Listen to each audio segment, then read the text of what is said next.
Good evening. And also,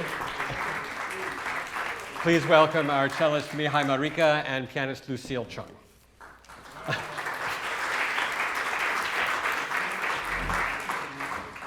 As usual, I'm going to begin with a slightly confusing quote.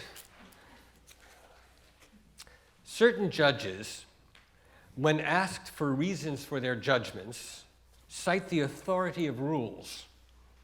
If, in order to convince them of the correct meaning they attribute to these rules, or of the exceptions which the rules may suffer, we ask them to listen to and take heed of the effect produced by music composed, apparently, in contradiction to these rules. They become deaf when we ask them to listen. This is the nature of the cabal which has risen against all of the skilled musicians of our century. Why trouble inventing entrancing music? They will only judge it worthless. Now, you probably think that's Debussy. It's not Debussy. I'm glad you didn't think that. You want to stand up? No, I'm kidding. It was said or written by Rameau in 1722. I mean, you know, plus ça change, which Rameau also said. No, but of course, Debussy would have agreed with everything that Rameau had just said. But what's interesting is that Rameau, when he wrote this, he wrote it in a harmony treatise in which he was writing the rules of harmony as he understood them and criticizing all the rules of harmony in the treatises before him, which he was very good at doing because he really pulled it all together. And we credit Rameau, even today, with putting together a way of understanding the fundamentals of music that we still essentially use throughout Western music. I also mentioned this not only because he said something Debussy would agree with, which is that the rules are taken too seriously by certain kinds of people, and that there's a cabal against him of judging musicians because of their breaking rules. But also because in this cello sonata, at this time, when Debussy wrote it, he mentioned Rameau as a great inspiration. And he mentioned Rameau many times because Debussy, even though he was one of the most forward-looking composers in history, one of the most innovative, one of the most unusual thinkers who ever wrote music, he also, and this is not unusual, looked back a lot. But he looked further back than his contemporaries and his immediate predecessors. He looked back to Rameau and Couperin and was very much inspired by what they did. And now I'll get into that a little bit.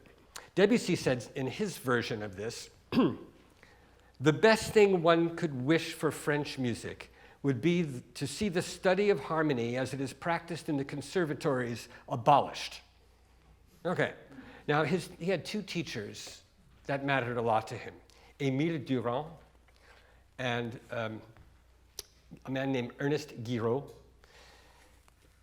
Émile Durand was his harmony teacher at the conservatory, and his composition teacher was Ernest Giro. Now, why didn't he study with the famous harmony and composition teacher there? He could have studied with Massenet. We don't know. It seems like either he didn't get into the class because he was a troublemaker, or he signed up too late, which he did always, or some combination of his own problems, which is why he didn't study with Massenet, or he didn't want to study with Massenet because he was such an egomaniac, not Massenet, Debussy, that he didn't want to study with a famous composer. He would rather study with somebody far less well known. Now, before we get into the music, I want to give a little introduction into the harmonic world of Debussy. Because, you know, when he studied harmony with Durand recognized that Debussy was a troublemaker more than anything else. And he kept saying, you know, you'll never get anywhere like this because it's too strange. You have to, there are rules, just like Rameau was writing about, there are rules, and you break all of them all the time. And Giro said the same thing to him, but Giro said in his composition lesson, save what you're doing for later. Get ahead first with conventional music, then do that.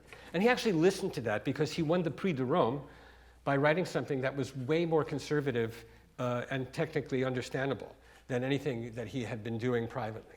So, but let me give you a little brief tour. Pardon me, Lucille. Oh, thank you. I think you're the first pianist in all these years to actually give me a.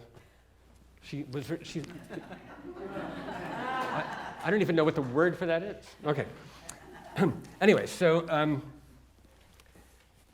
before there were Debussyists, there was a whole group of musicians obsessed with Debussy, and we called them the Debussyists. There were Wagnerites. And briefly, for a few months, Debussy was a Wagnerite too. He heard in 1898, swip that around. In 1898, he heard Wagner for the first time. He also heard the Gamelan for the first time at the World's Fair in Paris. It was a big year for him. And everybody was talking about the revolutions of the harmonies of Wagner. And this, this famous opening of Tristan, this chord, I am not going to give a lecture on this chord. There are so many lectures on this chord, you can find them on your phone. But to me, what Debussy heard probably, everybody else heard Wagner. That, and its lack of resolution. But Debussy probably heard this. Just add one note and you have Debussy. Because you have to do a little more. But this chord, Wagner didn't invent the chord. He used it in a special way. It's a perfectly ordinary chord. You find it in Haydn and Bach. But what he did with it was amazing. But if you add the missing root, you get what's called a dominant ninth, which is Debussy's, really his obsessively favorite chord. So if he took the Tristan and put that there, then he could just move it around. Keep coming back to it.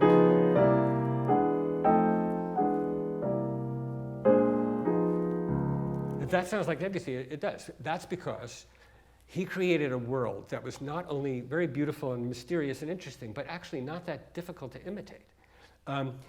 Most cocktail pianists would be out of work without Debussy. Okay, I'm not going to pursue that, but you can pursue that and get back to me. So basically, if you take the dominant ninth chord and let's say you had your hand set as a dominant ninth chord, and you just move your hands in that position anywhere on the keyboard. These are all dominant ninth chords in different keys.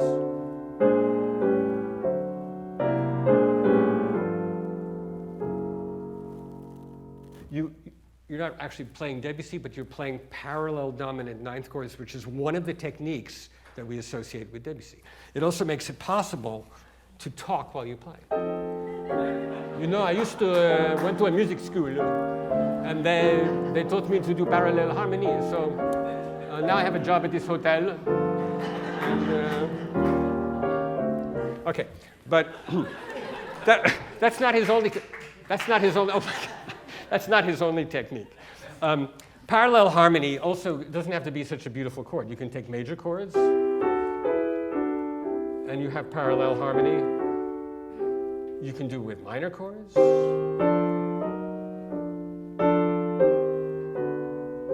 And what's interesting about this, to our ears now, it doesn't sound shocking or strange because we've heard so much music like this, and it's not even strange at all now, and not in the slightest. But at the time, it was very upsetting because it didn't have something that I was talking about a lot in the previous lectures, which is there's no harmonic function. Remember, we talked about harmonic function means a chord has a purpose.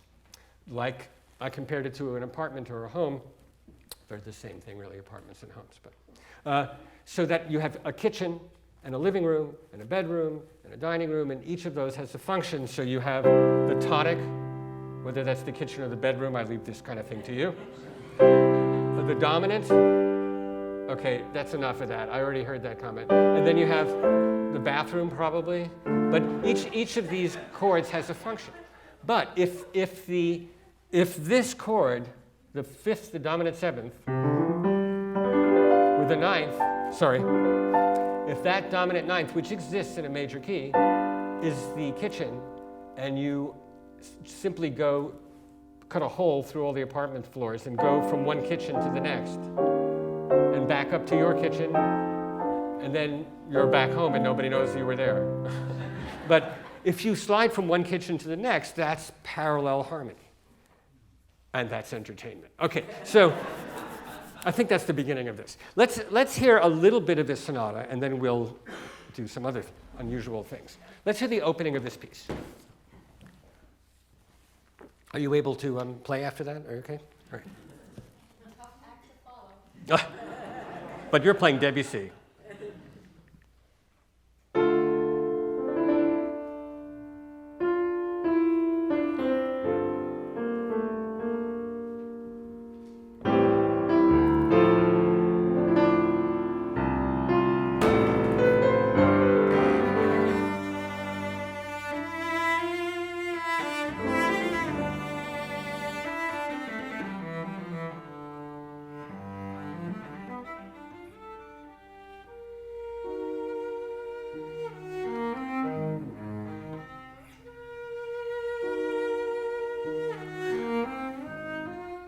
Perfect. Thank you. Yeah. So it's both familiar and not. And remember, I think one of my major themes about really great music, and in a sense about why music endures, is that music that is beautifully written has its own world of reference. You don't have to know a lot of things to just love it. To appreciate it, the more you know, the more you can appreciate it, the more you can love it, I suppose. But, for example, I have talked about when we did Mozart and Beethoven and Mendelssohn in the previous lectures, that the surprises and the subversive aspects of the structure are built into a structure that has the normal parts too. Like they structure the expectations, and the normal flow of activity is established so that the surprises have their own feeling. You don't have to have heard any other sonata by Beethoven to think that the Kreutzer is great, is what I'm saying. You don't have to be educated in Beethoven. It might help. But so here, what Debussy's done right at the beginning, I have the original iPad version of the... first you hear modal music. And this mode is just a minor key. But then soon you hear a B natural. So at first Debussy is playing with two modes. This is nothing special. Fauré did it, Saint-Saëns did it. It's not special yet. So in terms of mode, minor and Dorian.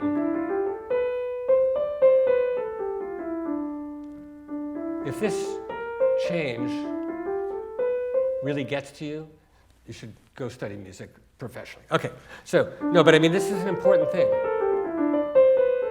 So he goes back and forth. When he gets to the B, though, he stays on this B for a little while, and what makes it interesting is, we've heard B flat, we've heard B. One of those notes is going to become incredibly special, and that's when you think, oh, it's Debussy. And that's what he does. See, it's going to be the B flat, because we have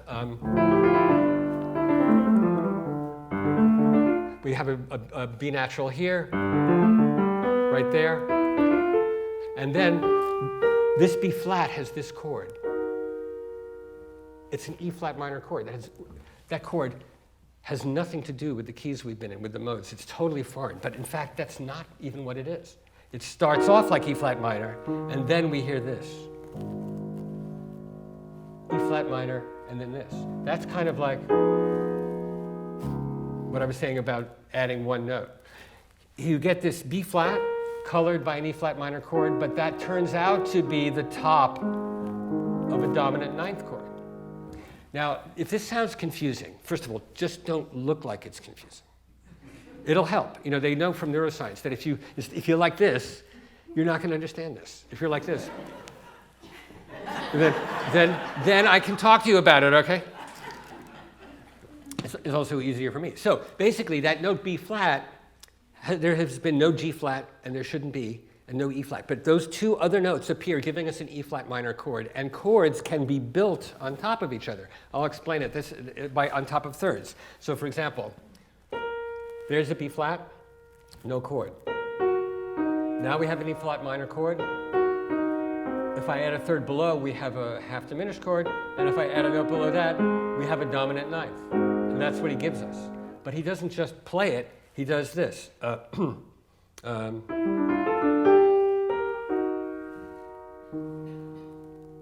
With the cello too. It gives it to you twice because you need to hear that again. Also, there's a lot of symmetry in this piece, which is not typical of Debussy. To him, this is what classical means. There's symmetry. So he said this was the most classical thing he'd ever written. So to go backwards, if you take any note and go up 3 notes, and up 3 more, and up 3 more, and up 3 more, you're still building a chord in traditional Western harmony. They're built in thirds. 1, 2, 3, 4, 5, 6, 7, 8, 9. 11s are there, but only Copland and Barber like them. But 13, everyone likes that. So usually this one's left out. But if you go 1, 3, 5, 7, 9, 13. Oh, 13. Yeah. Right octave, too. Okay, you get to 13, and then you have a chord that, if you move it around, inspired Gershwin and people like that. Okay, so we've gotten up to bar 9. Let's keep going. Actually, wait a minute. Well, you can go there, because I'm going to ask you to do something. Debussy's composition teacher didn't ever hear this piece, because this is one of the last things Debussy wrote. He wrote this in 1915.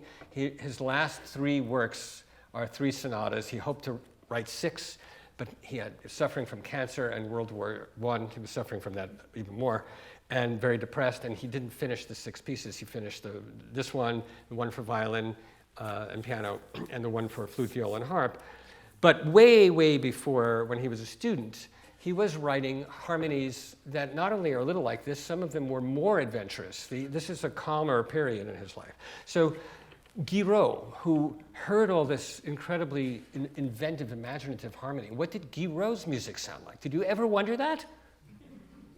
Yeah, it's so easy to find out now. So here's a little bit of a cello sonata by Giro, the teacher of Claude Debussy.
Okay, this is fine. That's plenty. But it's very beautiful music, but at first it's a little shocking after Debussy because it's the shock of the old. It's so conventional and so simple. And in fact, I'm going to mention that one criticism that I have of the opening. I think if he were taking a composition lesson, Giro, that he was trying, he's very sentimental, but he was perhaps just slightly embarrassed by his sentiment. So he put something in the bass line to supposedly temper it and make it sound more sophisticated, which is this. Whoa, okay. So where did it go? Oh, it's over here. Thought you had memorized it. He has this B flat. It's there all the time. It's there all the time. So at one spot when the cello plays,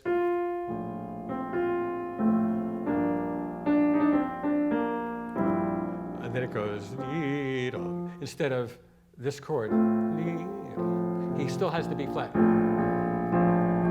And it's actually annoying. Okay, so in other words, he did some things to counterbalance the fear of sentimentality that a lot of French people have. Okay. In the music world. Okay.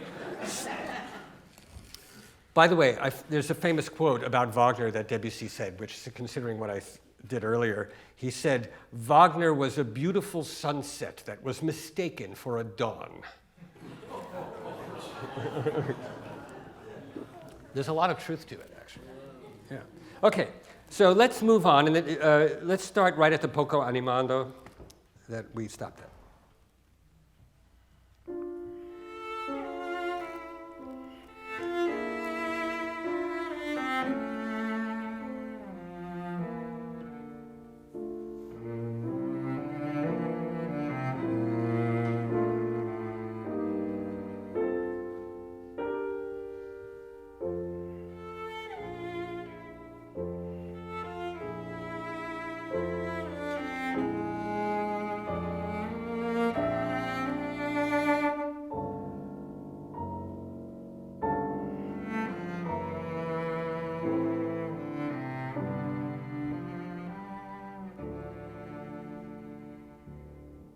Go a little further.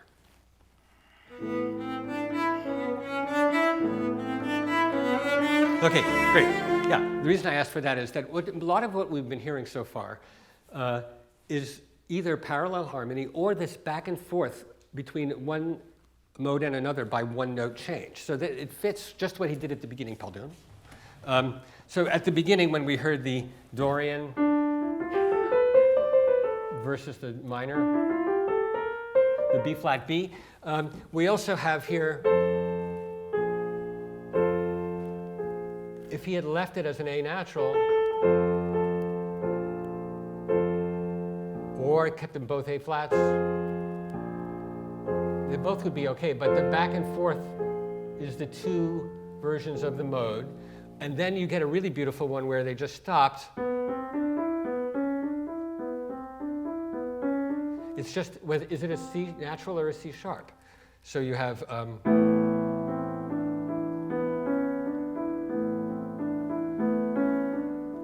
he repeats that again later. And so right before that, we had parallel harmony like this.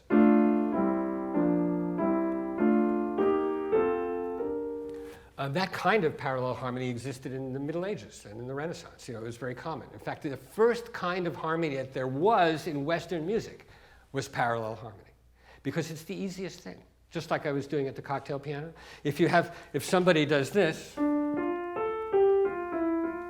and somebody else goes, and then somebody joins them, that's the easiest way to do something. You sing down a third, but do what I do. That's basically it. In fact, the earliest definition of counterpoint, I'm getting off subject, but the earliest definition of counterpoint, 13th century, Tinctoris, not Brontosaurus. I saw you thinking, no. Tinctoris said counterpoint, and this is interesting, counterpoint is people improvising in the same mode and ending on the same note. Isn't that great? Yeah, that's a very, and so what we have in Debussy goes way back to the idea of this simple flow following. And in fact, this is the crux of the whole thing. Instead of function, these beautiful chords are really color illustrations or colorful amplifications of the melody. So you take a line, pardon me, if you take a line, I'll just make up a tune.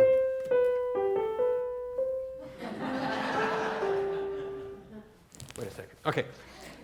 If you use functioning harmony, you can do something which is not, by the way, this is not the harmony of the actual tune, because it's better than this. But here's the basic harmony.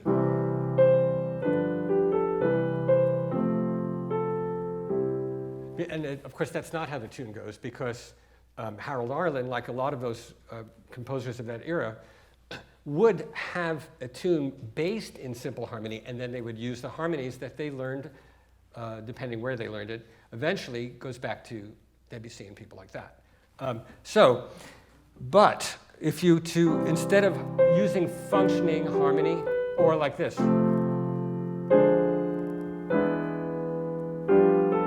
whatever, that's still functioning. But this is not functioning harmony.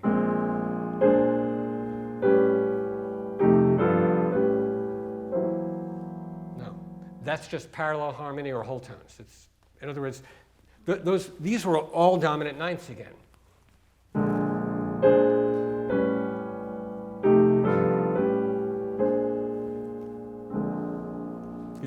this is just parallel harmony. And if I did it with just whole tone collections, like whole tones, which Debussy also loved,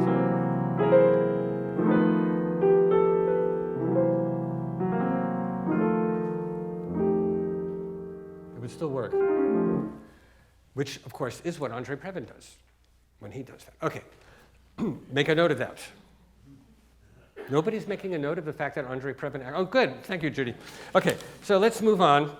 And now we get an amazing passage, but instead of analyzing every single passage, let's hear the music up until... Well, we do need to look at this. Let's just hear the cello part alone, starting after number 1. 1, 2, 3, 4, 5, and play for 1, 2, 3, 4, 5, 6, 7, 8 measures. You know what I'm talking about? Yeah, start there. Yeah, okay. Here we go. Go ahead.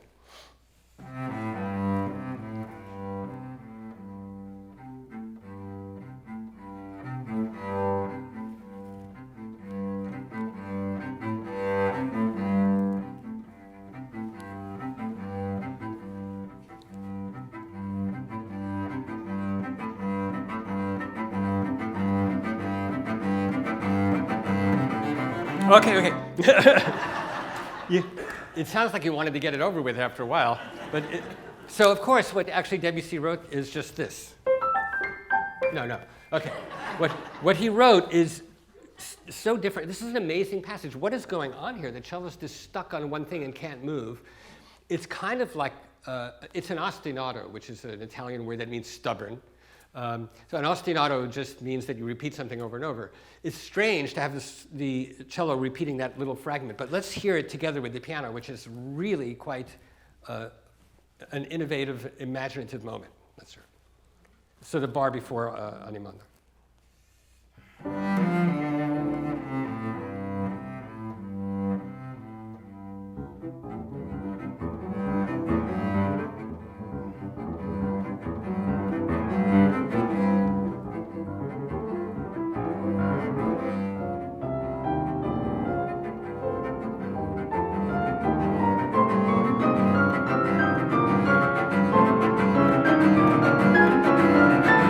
Yeah, okay, yeah. It's kind of unbelievable. And the cello's stuck there. I mean, I suppose we could write out many metaphors for what's going on here, but I leave that to you. I mean, it's really fun. The cello is completely stuck on this obsessive idée fixe, and while that's happening, the piano at first is in this turmoil in the low register, which is completely dissonant to the cello, and then starts playing. Can you play your parallel chords that start at the pianissimo?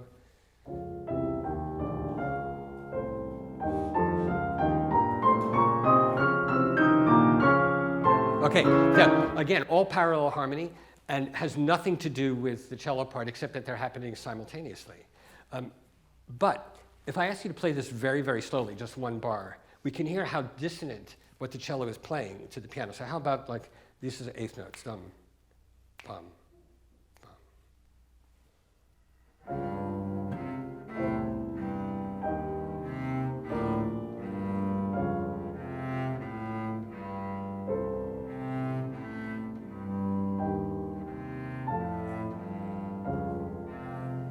Okay, it's a very different experience. Some of the notes are consonant, some are dissonant. By far, they are mostly dissonant. But that's not the point, because it just goes by. They're just simultaneous. The idea of simultaneous parts that are not, they're connected by drama, not actually by anything else. You could, there are words for this. So if instruments are playing in two different keys, we call it polytonal. But there's a word for everything. If it's in two modes, it's polymodal. Okay, that's good. Very often in history of music analysis, people used words and then, just like in anything, discovered that it was not correct. So for example, a lot of Stravinsky was thought to be polytonal or polymodal. And it turned out that it was a different mode entirely and scale called the octatonic scale. And that's a scale that it's also called the symmetrical scale, which is extremely popular in composers' music from, well, the whole 20th century, really. It started with Rimsky-Korsakov, who taught it to Stravinsky, but it was a Russian thing. There were some other Europeans doing it, but it was a Russian thing.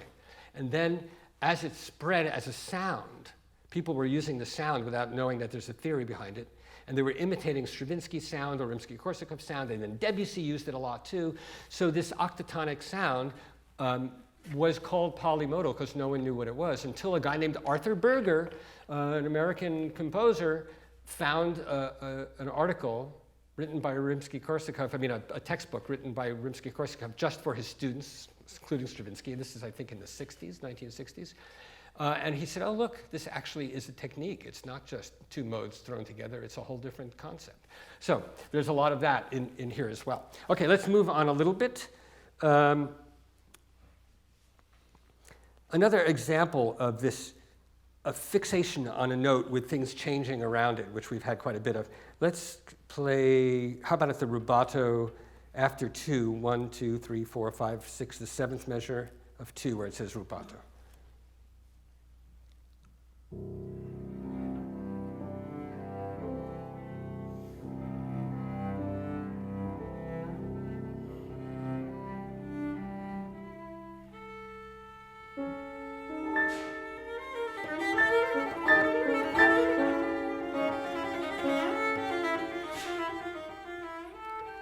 Okay, and there, it goes by very quickly, but it's an E and E flat, E natural, E flat, E natural, back and forth with the same thing in the cello, also in the piano. How about just the piano part so we can really hear the E flats and E naturals when they occur in the chords?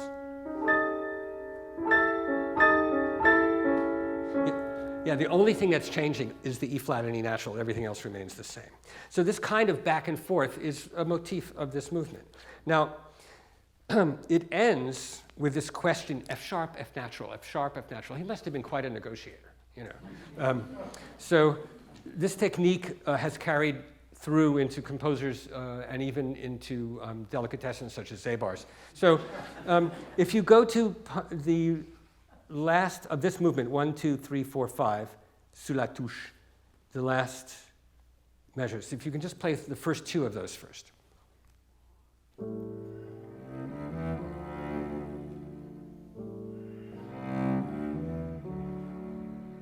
Okay, even that one measure is enough, because what happens is she plays, you can stay there. No, okay. She plays an F natural and then an F sharp. So his chord, he's playing a D, the chord that accompanies him is D minor and then D major. Can you just play that again? And keep going. Minor. Major. Back to minor. In the piano.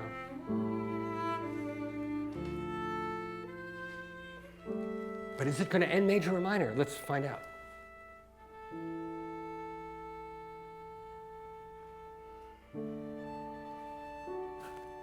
There it is. The last note, F sharp. There's no clue until that moment. There's one more on the bottom.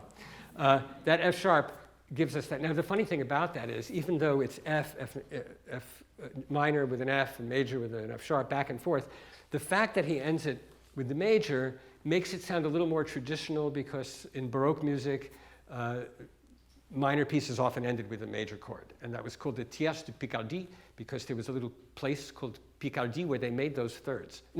Where for some reason it was very popular to do that originally. Okay, now the next movement, this is a 3-movement piece. It's actually a pretty short piece.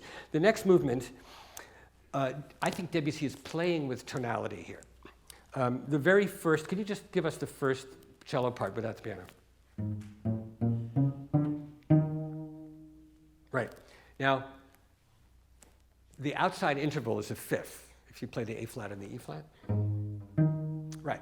So basically, a piece that starts in major or minor, but this one starts, it's got too many notes and it's all confused. And that is funny, like you just thought it was, except you thought it was funny because I told you what it was. But it has humor in it, and it doesn't mean laugh out loud humor, but it is kind of quirky funny. So with that in mind, like, for example, if you're going to do this, that's perfectly normal. But if you do this instead, that's different. That happens in the piece. He's off by a half step. So let's hear some of the tonality as humor. You will find many program notes that say that this movement is atonal. It is not. Okay. And also you will read in many liner notes that the first movement is in sonata form. It is not. So stop reading those things. Okay. Okay, here we go. Go ahead.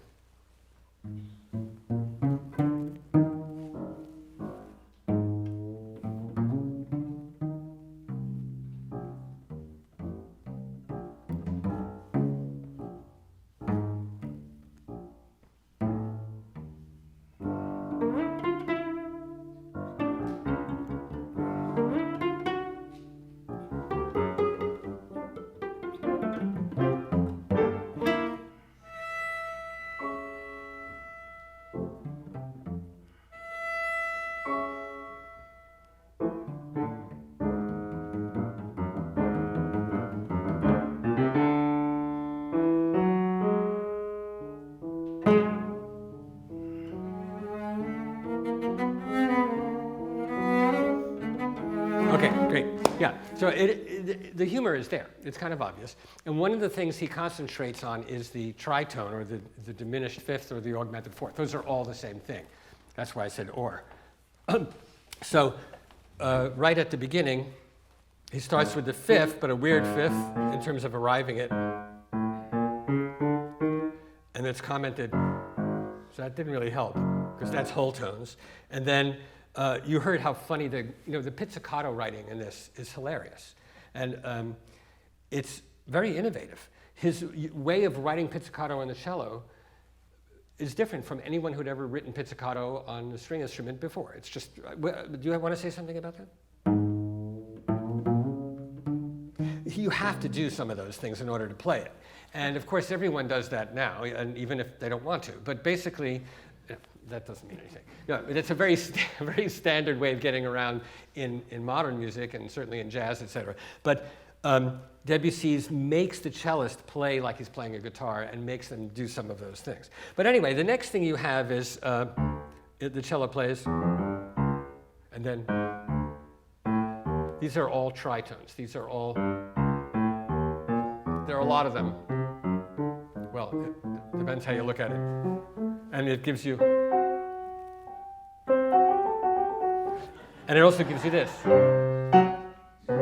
Okay, the tritone, it's supposedly the call of the chauffeur, you know? I mean, the guy who picks you up. It's a lift before they had Uber. I don't know, something's going on tonight. Okay, so basically, that tritone, though, tells Debussy that he can get to the whole tone scale. In other words, he's probably planned it out. And the whole tone scale happens right here. We just heard it.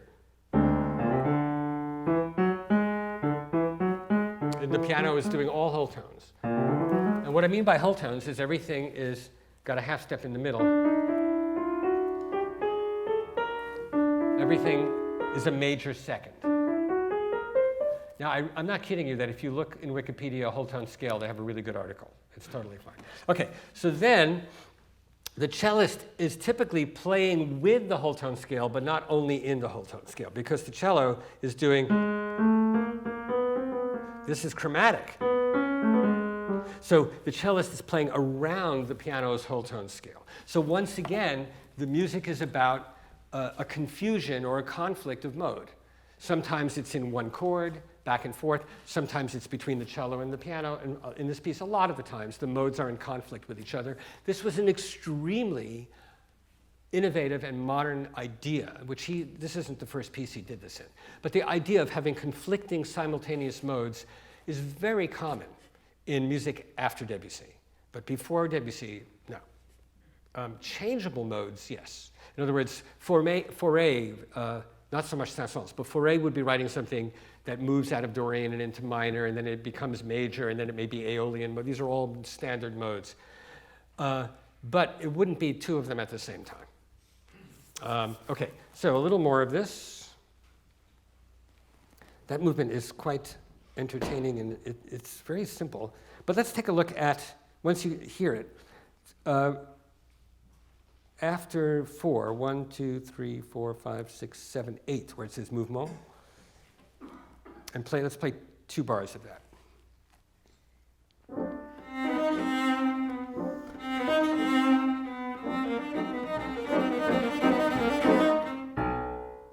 Yeah, and once again, in the cello, you can probably hear now back and forth between a couple of notes. Which one is it? Which one is it? It's a crazy decision.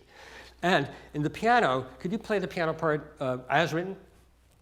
I mean, I didn't say you weren't, but I'm going to play it not as written, so you have to play it as written. Yeah, just what it says.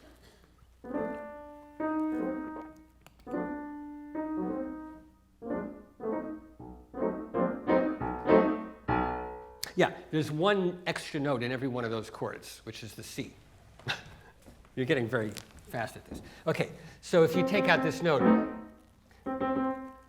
you just have these two dominant seventh chords. Where is that? Here.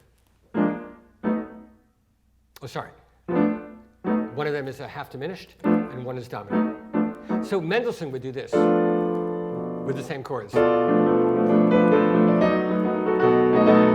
Something like, but the same two things, if you just go back and forth, like, which one do I want? I'll take that piece. That's the Zabar's part. Okay, but you go back and forth like this.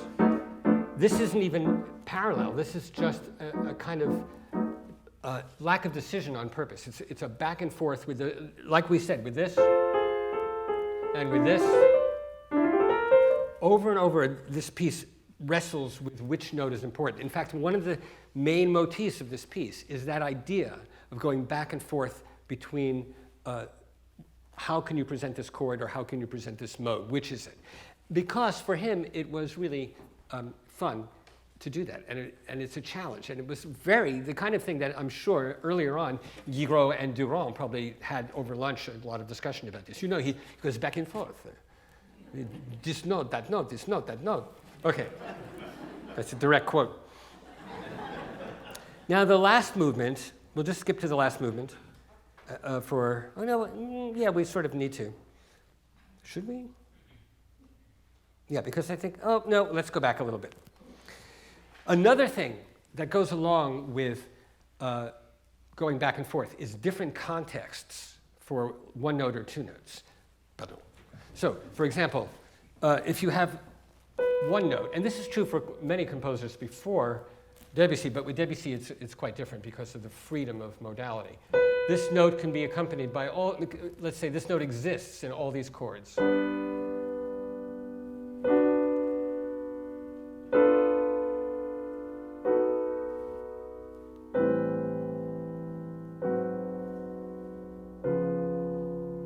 there are a lot more.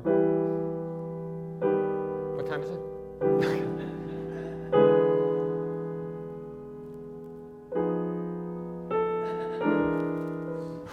Okay, so for a composer to use the different contexts for a note is interesting and fun and creates drama. Like, you know, in Schubert, when he goes, he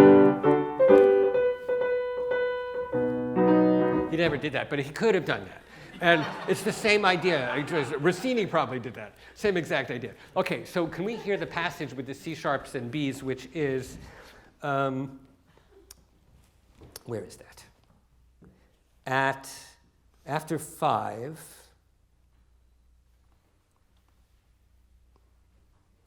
okay, 1, 2, 3, 4, 5, 6, 7, 8, 9, 10, 11, 12. Let's start 12 before 5, which is one, there's a cede and then a rubato. Does that make sense?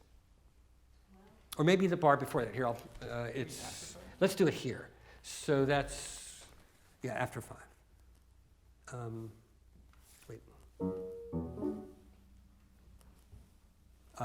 Let's start on this bar. Okay, that's the same bar I gave you. Yeah, okay.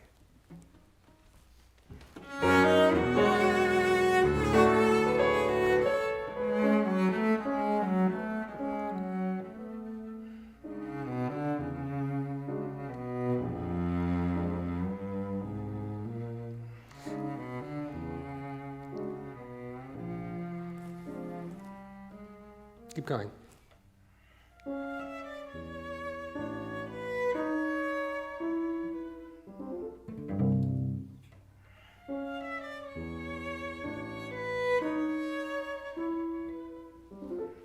Okay, now the C sharp and B that you were just hearing very clearly,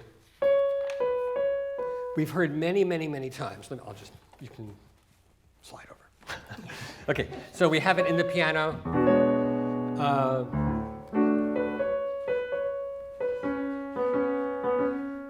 And then the cello twice, and then,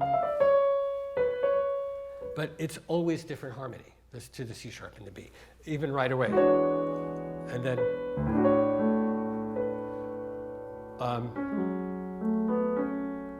then down here, it's weird. And it comes back. And then finally,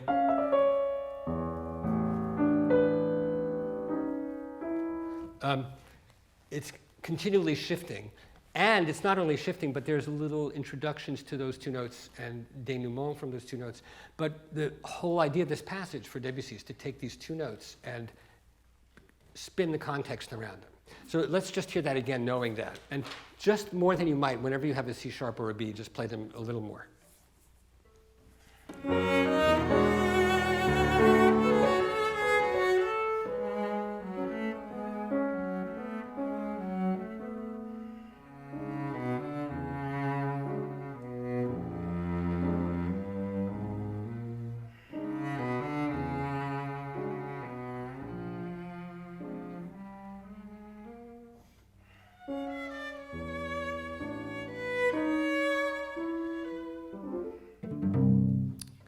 Okay, yeah, and that's basically what happens there.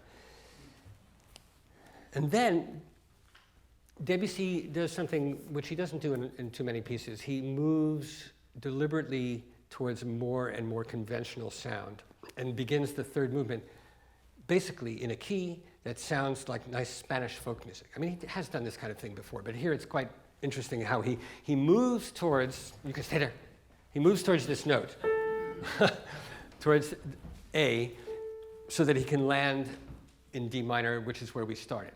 So let's hear, how about the bar before that A appears? So after 6, 1, 2, 3, 4, 5 bars, that's the do, do, do, do, do, do.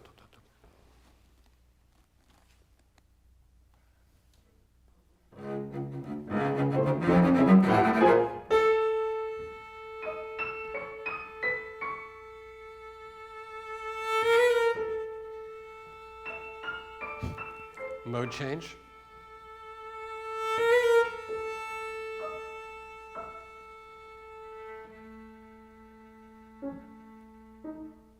And then what happens? Yeah, and all of a sudden it's kind of exhilarating. After all of that back and forth and confusion, he lands on something extremely conventional. He doesn't stay there, but he stays there long enough and comes back to it a few times. You may have noticed, could you just play what we just played, this bar? This is another example of very rich parallel harmony. Just a piano would be good. And that's actually interesting because it's alternating two different chords, but they're parallel as a unit. So I'm just going to do this. No, I made it large so I can see it. You get this. Sorry, this is that Tristan chord with the note. There it is.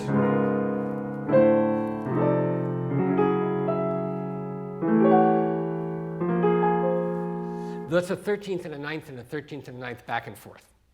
So the 13th, what is the 13th? A 13th. The original Tristan thing, I got a 9th out of it. If I wanted to add a 13th, 1, 3, 5, 7, 9, 11, 13. You know, there's a passage that I just happen to have sitting here by George Gershwin that goes like this.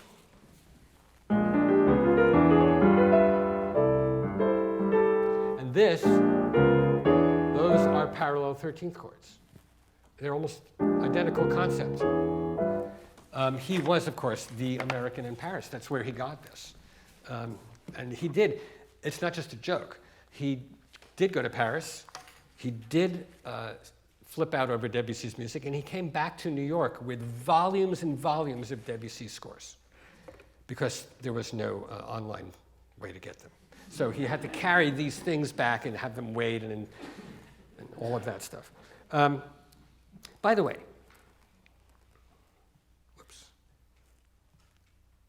there's a big tune that comes in here, which is very surprising in the context of the other movements. Can we hear the at rehearsal 7? The tune in the piano and the cello accompaniment?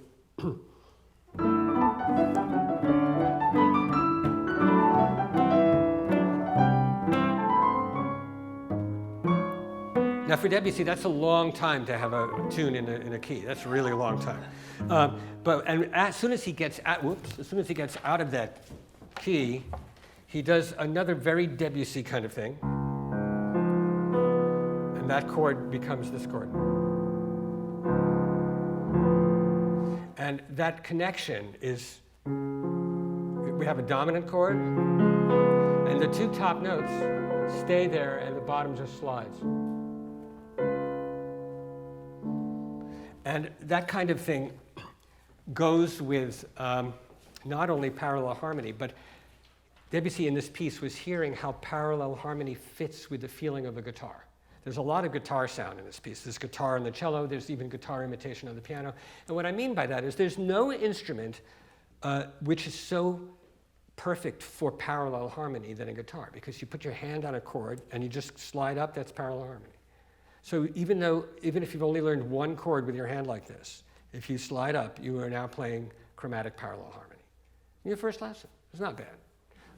How to use it is something else. But in other words, just sliding from fret to fret is going up a chromatic scale. Every other fret, it's going up a whole tone scale. And so Debussy was aware of the guitarishness of that, and he, in this piece, sort of pays tribute to it. Now, before we hear, I don't think we need to say much more because I've covered so much, it's a short piece. Before we hear it, though, I think you might want to know, what does Émile Durand's music sound like a little bit? I have something, don't worry. We heard Giro, that was his composition teacher. Émile Durand really had a hard time with Debussy's harmonic writing. And there are 2 versions of the story, because they're probably both correct, where Debussy was asked by either Giro in some books or Durand in some books, was told, I should say, this sounds beautiful, but there's no theory to support what you're doing. It's not academic enough, which was straightforward. I mean, it's exactly saying what they meant.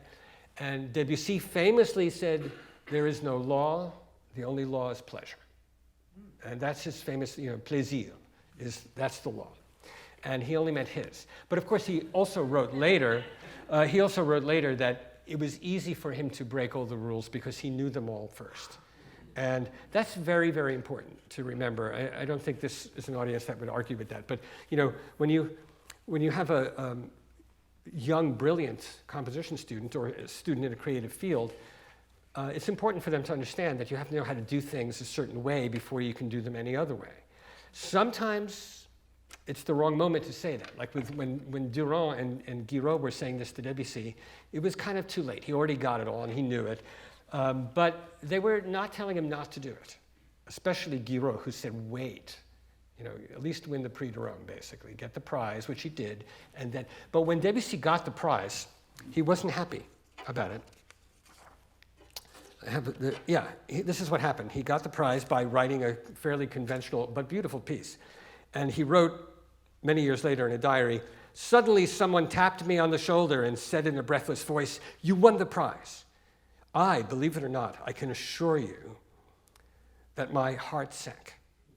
I had a sudden vision of boredom and of all the worries that inevitably go together with any form of official recognition. I felt I was no longer free. He got over it. Another comment by Debussy that I love is when he's railing against other people's harmonies. He says, no one has ever really pointed out how few chords there are in any given century.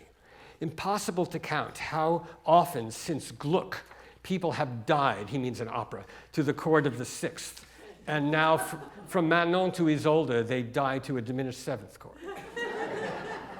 And he's completely right, because, pardon, if you die to the chord of the 6th in major,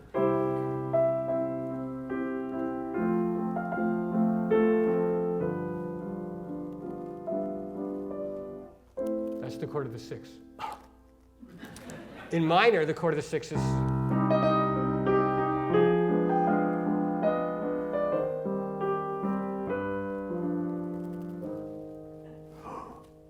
But the diminished seventh chord or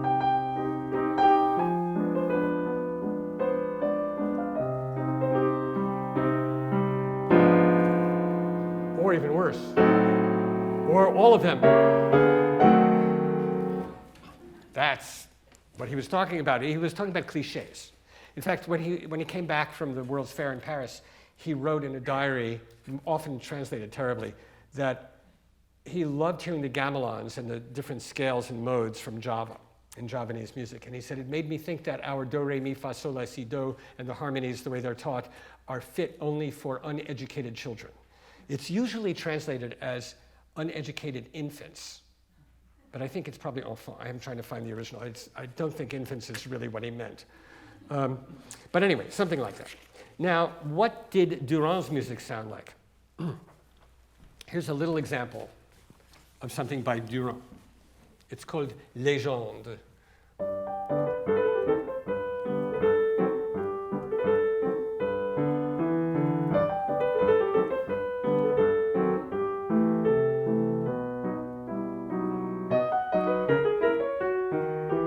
Sorry.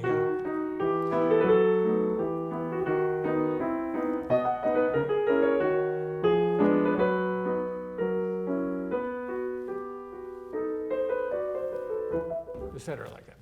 So, I mean, it's fine. I think Debussy would not do these chords. By the way, these diminished chords here,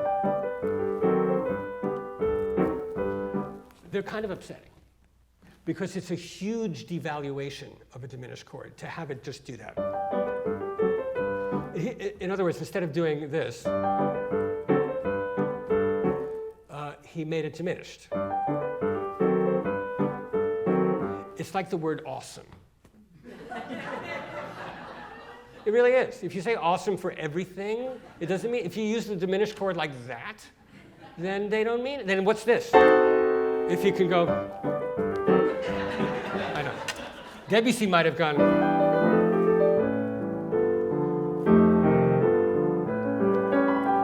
something like that would be much more interesting harmonically, but he wouldn't use that melody.